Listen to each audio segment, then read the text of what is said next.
बहादुर मर्द से शादी करना चाहती थी, लेकिन ध्रुव ना तो बहादुर है और ना ही मर्द है। अपने बेटे ध्रुव को चूड़ियाँ पहना के रखिए अपने महल के अंदर। तुमने मुझे कमजोर और नामर्द कहा। अब तो ये शादी जरूर टूटेगी, लेकिन पहले होगा हम दोनों के बीच एक मुकाबला, और फिर मैं तुम्हें हरा कर करूंगा तुमसे एक रात की शादी। हम सब तुझसे कहीं ज्यादा ताकतवर हैं और तू हमारे बीच रहने के लायक नहीं है। मैंने सुना है कि लारा जैसी हसीन लड़की भरे दरबार में युवराज ध्रुव को निकम्मा और नामर्द कहकर चली गई।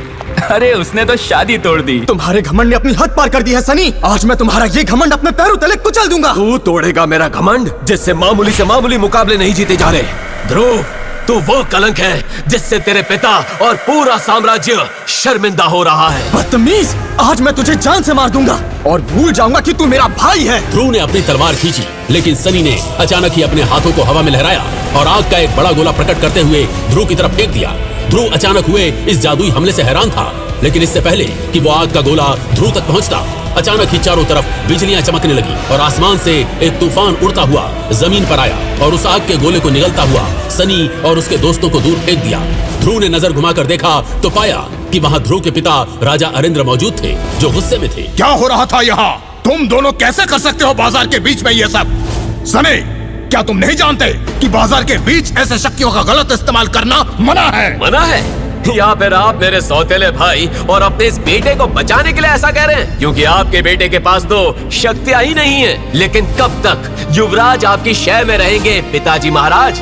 कभी तो ऐसे सामने आना ही पड़ेगा। आज इतने अपमान के बाद जब ध्रुव अपनी माँ की समाधि पर गया, तब उसने दुखी होते हुए कहा, माँ, अगर अगले 1 महीने में मेरी शक्तियाँ वापस नहीं आई तो मैं सच में अपनी जान ले लूंगा। हर रोज का ये अपमान नहीं सहन होता है मुझसे, और मैं किसी से कुछ नहीं कह सकता क्योंकि मैं एक राजा का बेटा हूँ। कि तभी एक आवाज आई।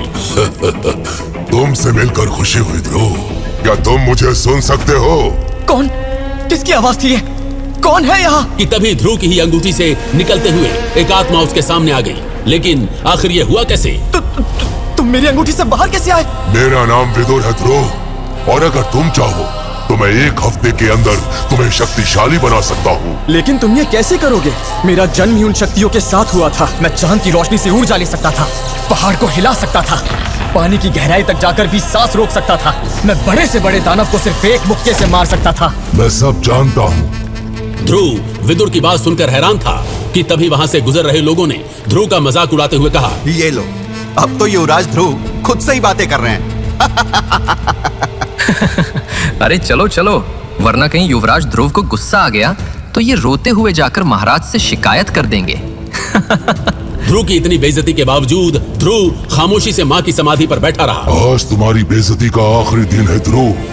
मैं तुम्हें 1 महीने के अंदर वापस शक्तिशाली बना दूंगा। विदुर की बात सुन ध्रुव चौंक गया। लेकिन कैसे भरोसा करूं मैं तुम पर? कैसे शक्तियाँ मिलेंगी मुझे?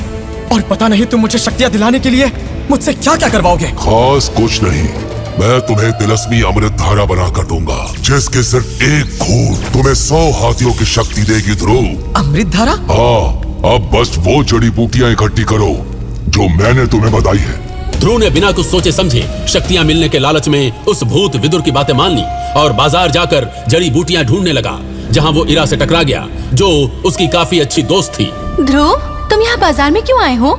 मैं कुछ जड़ी बूटियाँ लेने आया हूँ, लेकिन मेरे पास पैसे कम पड़ गए हैं। तो पैसे मुझसे ले लो, लेकिन जड़ी बूटियाँ क्यों चाहिए तुम्हें? इरा को कुछ मत बताना ध्रुव, वरना मैं तुम्हारी मदद नहीं करूंगा। ध्रुव की अंगूठी में बैठे विदुर ने ध्रुव से कहा। तभी ध्रुव खामोश हो गया और शांति से अनमोल जड़ी बूटियां खरीदने लगा। ध्रुव को वहाँ मार्केट में एक अलग किस्म का पत्थर भी नजर आया और ध्रुव ने उसे हाथ में उठा लिया। अगर तुम्हें ये पसंद है तो ले लो, मैं इसके पैसे भी दे दूंगी। क्या सच में? पता नहीं क्यों, लेकिन ये पत्थर मुझे अपनी तरफ खींच रहा है। मैं तुम्हें महल जाते ही सारे पैसे लौटा दूंगा। मैं इस पत्थर से अपने पिता के लिए अपनी माँ की मूर्ति बनाऊंगा। इरा और ध्रुव साथ में ही थे कि तभी पीछे से एक आवाज आई। कितने गिरे हुए हो तुम ध्रुव? लारा ने तुम्हें तुम्हारी असली औकात दिखाई तो तुम आकर ईरा के पल्लू में छिप गए। तुम्हारी हिम्मत कैसे हुई मेरी ईरा के साथ घूमने की? तुम होते कौन हो मेरे और ध्रुव के बीच बोलने वाले? होना तो बहुत कुछ चाहता हूँ मेरी जान, लेकिन तुम मुझे कभी मौका ही नहीं देती हो। अपनी बकवास बंद करो मैकी, वरना जान से मार दूंगा तुम्हें। क्या मजाक है? मैंने सुना है कि तुम्हारी शादी टूट गई है ध्रुव। अपनी मंगेतर के साथ सुहागरात नहीं मना पाओगे, इसलिए मेरी ईरा पर डोरे डालकर फंसा रहे हो उसे। और कितनी लड़कियों को फंसाओगे ध्रुव? अपनी हद पार कर दी है तुमने मैकी। अब तुम्हें कोई नहीं बचा सकता। गुस्से में ध्रुव ने अचानक ही मैकी पर अपनी तलवार तान दी, लेकिन मैकी ने सिर्फ अपने हाथों से ही उस तलवार के 2 टुकड़े कर दिए और ध्रुव को अचानक ही धक्का देते हुए बाजार के बीचों बीच फेंक दिया। अब तुम तुम्हारी असली जगह पहुंच चुके हो ध्रुव, रास्ते के कीचड़ में। महल में कभी तुम्हारी कोई जगह थी ही नहीं। ध्रुव जमीन पर पड़ा हुआ था और सबकी ओर देख रहा था। लोग उस पर हंस रहे थे। बोलो ईरा, अब किसे अपने दिल में बसाना चाहोगी? मैं तुम्हारे लिए एक खास ब्रेसलेट भी लाया हूँ, अपना लो मुझे और भूल जाओ इस कमजोर ध्रुव को। ध्रुव की बेइज्जती इरा से बर्दाश्त नहीं हुई और इरा ने बिना किसी हथियार के ही मैकी पर एक नीली रोशनी का वार किया, जिसे मैकी संभाल नहीं पाया और जमीन पर बेसुध हालत में गिर गया।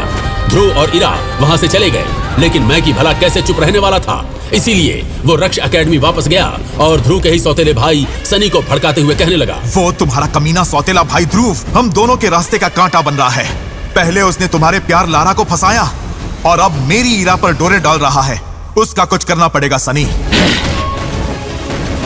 नफरत है मुझे उस ध्रुव से। आखिर क्या होने वाला है आगे? क्या ध्रुव सनी के इस वार से बच पाएगा या आज उसका अंत हो जाएगा? आखिर विदुर ने सनी से लड़ने के लिए ध्रुव की मदद क्यों नहीं की? क्या ध्रुव यहाँ से बचकर लारा से हुए अपने चैलेंज को जीत पाएगा?